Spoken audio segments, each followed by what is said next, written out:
kabarnya? Baik Pak. Bagaimana Bapak? Alhamdulillah hari ini mulai kegiatan puasa di bulan Ramadan hari pertama ya. Ya.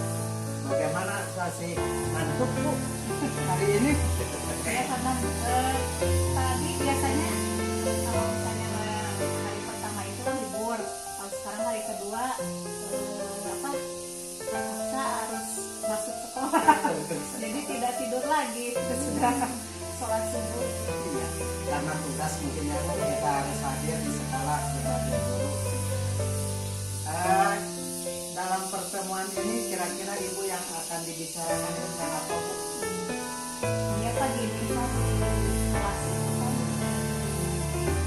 saya itu satu kelas itu ada 26 orang ya. Nah itu pas pelajaran matematika itu yang paling sulit itu dalam mengajarkan pelajaran matematika yang paling sulit karena kalau matematika itu kan harus misalnya anak-anaknya harus betul-betul paham, terus anak-anaknya yang betul-betul mengerti, dan yang terutama itu yang otaknya cerdas itulah gitu. Jadi bisa menangkap apa yang diajarkan tentang matematika karena matematika itu memerlukan pemikiran yang baik.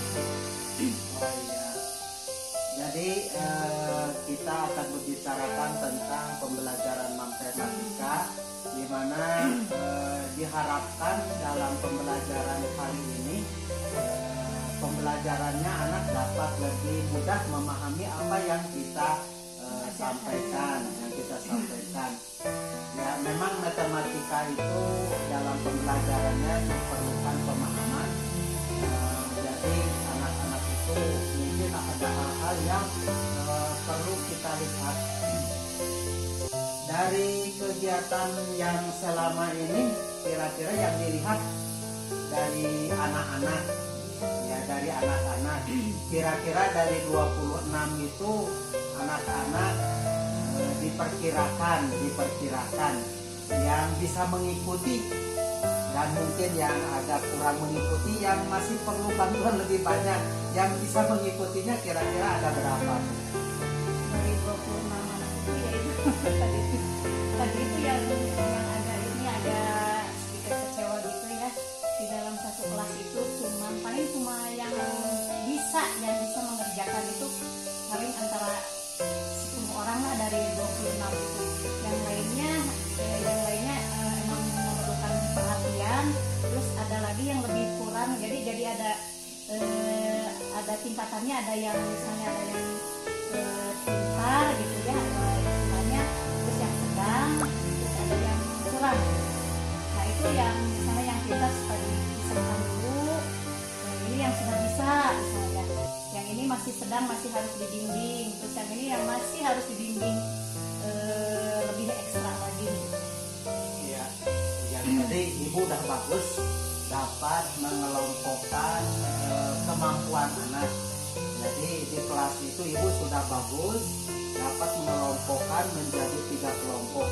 Itu ide bagus dan suatu proses yang bagus, sehingga mungkin kita bisa memberikan pelayanan kepada anak, bisa lebih berfokus lagi, mana yang lebih banyak bantuannya, mana yang sudah bisa setengahnya, dan yang lebih bisa berjalan lebih bagus. Dari kegiatan itu kira-kira apa saja dalam pelajaran matematika itu, dalam bidang apanya saja yang memerlukan lebih banyak anak yang perlu pemahamannya kurang. Jadi dalam pelajaran matematika juga banyak yang dipelajarinya, ada aljabarnya, ada statistiknya, ada bilangan catatnya, perhitungannya, ada perkaliannya. Kira-kira dalam bidang-bidang apa yang memerlukan dan anak yang banyak kesulitannya? Kalau di matematika itu, pembelajaran matematika yang paling susah itu mengajarkan pembagian Pak. Ini soalnya kan kalau pembagian itu sama dengan perkalian juga ya. Jadi kebalikan pembagian itu kebalikan dari perkalian. Anak-anak banyak yang belum hafal perkalian,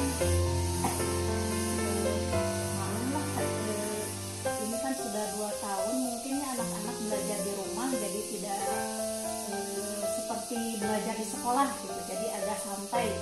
Udah 2 tahun ini, udah kelas 4 ini, yang hafal perkalian baru sebagian kecil gitu ya. Nah ini dalam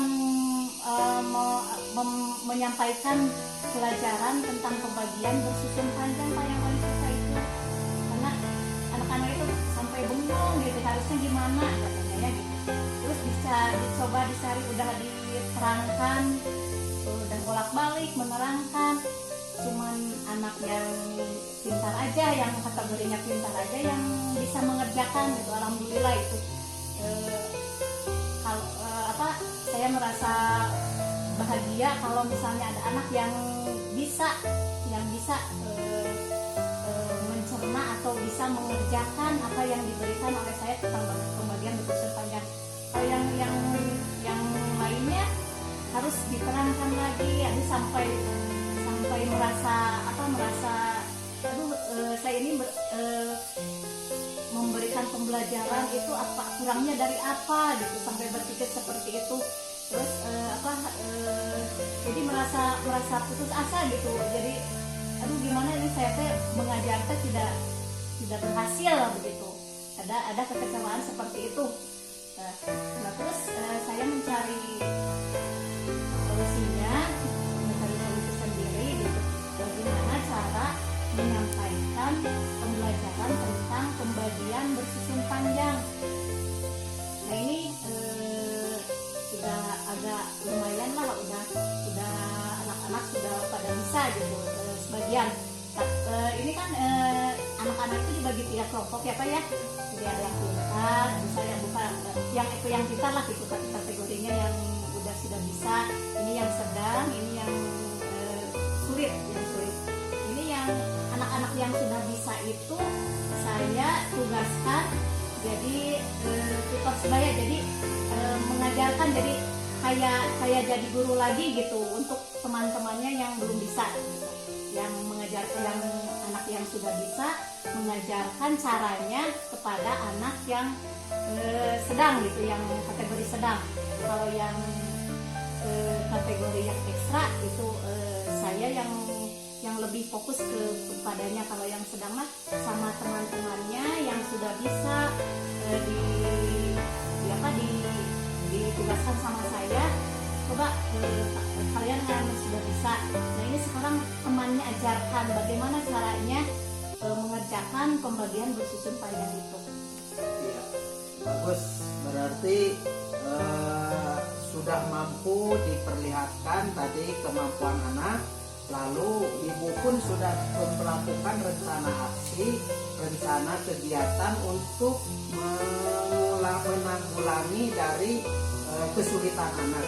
Itu suatu hal yang sangat baik. Tadi ada teman sebaya, lalu masih ibu memberikan lagi. Kira-kira ada kegiatan lain nggak yang diperlukan? Ini apalagi yang masih kurang dan yang sedang. Kira-kira selain teman sebaya tadi, kira-kira masih ada lagi ya yang bisa dimunculkan untuk membimbing anak? Mungkin untuk caranya ya Pak ya, untuk caranya,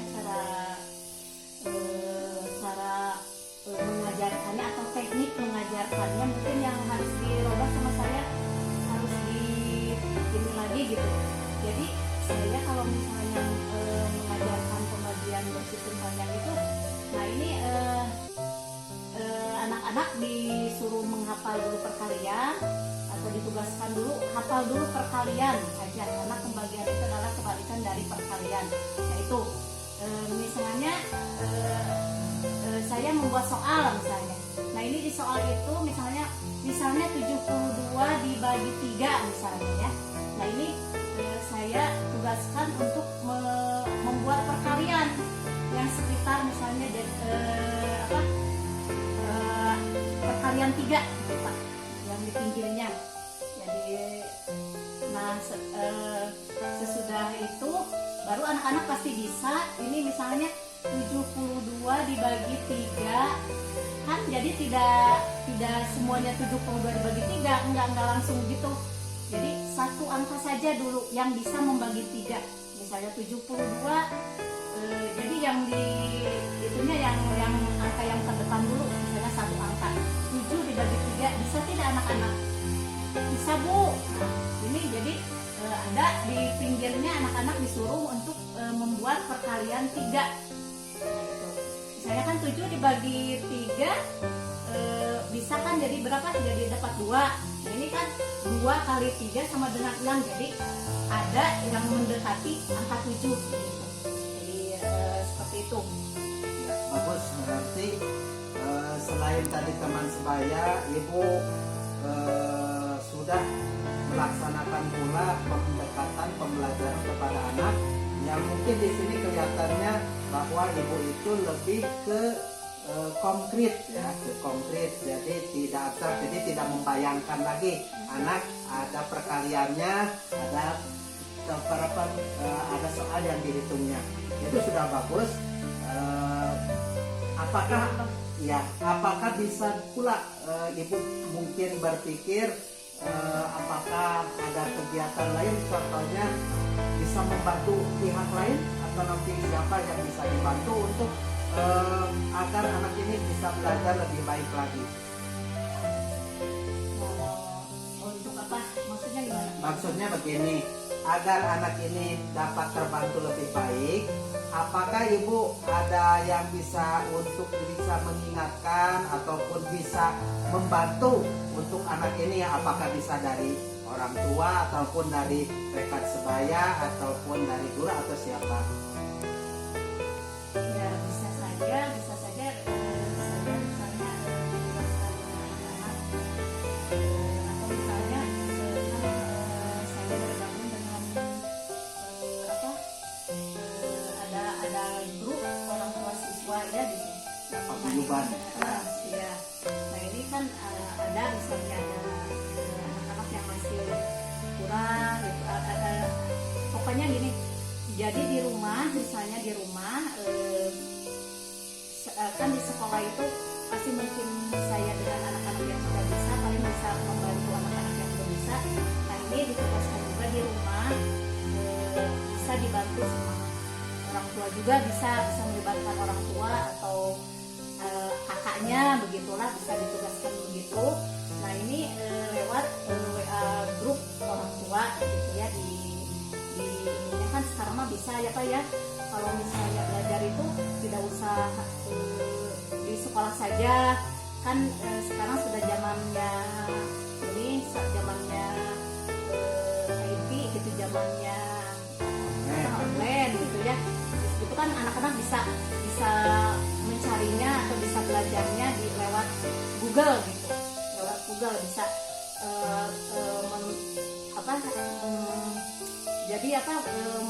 memohon bantuan kepada orang tua, coba cari misalnya supaya memudahkan anak untuk bisa belajar, misalnya pembagian bersusun panjang, coba cari di Google pasti ada, coba caranya seperti itu. Ya, terus berarti sudah beberapa hal yang Ibu sampaikan, Ibu usahakan untuk kepada anak. Dari kegiatan ini sudah terlihat bahwa Ibu sudah bisa sedikitnya memetakan tadi kesulitan anak agar mampu. Lalu sekarang situasi atau keadaan yang demikian itu, bagaimana cara bisa mempertahankannya untuk anak bisa tetap serius lagi belajarnya. Itu mungkin yang diperkirakan untuk bisa anak stabil lah untuk belajarnya. Bagaimana kira-kira yang bisa Ibu lakukan untuk anak itu bisa terus belajar giat dan meningkat? Nah, kalau misalnya untuk anak-anak supaya belajar dengan giat, mungkin dengan misalnya dengan nasihat, dengan cara-cara yang misalnya aktual, misalnya kalau misalnya kalian ingin berhasil, carilah contoh kita bisa mencontoh tokoh-tokoh yang misalnya pasti anak-anak pasti sudah karena sekarang kan ada di media sosial juga gitu, misalnya cari tokoh yang misalnya yang paling berhasil gitu. Bisa misalnya mencontohkan seseorang tokoh yang dalam kehidupannya berhasil, seperti misalnya anak-anak misalnya cita-citanya menjadi apa gitu ya. Misalnya saya mau menjadi dokter atau menjadi presiden atau apalah ya, sesuai imajinasinya anak. Nah itu bisa digambarkan seperti itu. Kalau kalian misalnya ingin berhasil, ingin menjadi kayak seperti orang itu, maka kalian juga harus belajar dengan giat. Kalau misalnya kalian tidak belajar, apa bisa kalian menjadi orang seperti itu ya. Terus bisa caranya bisa diambil misalnya kalau misalnya ingin berhasil itu, misalnya kalau misalnya kalian cuma bermain atau berpangku tangan, tidak akan bisa berhasil seperti orang yang diidolakannya itu. Dari pembicaraan yang kita lakukan, bagaimana perasaan Ibu tadi dari permasalahan tadi? Apakah sedikit sudah ada yang bisa dilihat lain? Ini berarti kegiatan saya ini, masalah ini sudah mulai, bagaimana perasaannya gitu di akhirnya? Ya pastinya semuanya juga perasaannya kalau misalnya anak-anak kita berkembang pesat gitu kemampuannya, mungkin saya akan merasa bangga, bahagia selaku guru mungkin ya, karena tidak ada yang lain gitu ya, selain misalnya kalau kita mengajarkan pelajaran yang kita sampaikan, anak-anak bisa menerimanya, bisa mencernanya, itu merupakan kebahagiaan tersendiri bagi saya sebagai seorang guru. Ya berarti dari tadi yang dibicarakan, maka mungkin dari akhirnya bahwa pembicaraan ini sedikit membuka atau membuat kita lebih terarah lagi dalam pembicaraan. Mungkin dari pembicaraan hari ini alhamdulillah sudah dapat dilaksanakan. Terima kasih kepada Bu Ai. Bu Ai ini kelas guru kelas 4 SDN Jatisari. Terima kasih Bu Ai. Terima kasih banyak atas bantuannya. Assalamualaikum. Waalaikumsalam warahmatullahi wabarakatuh.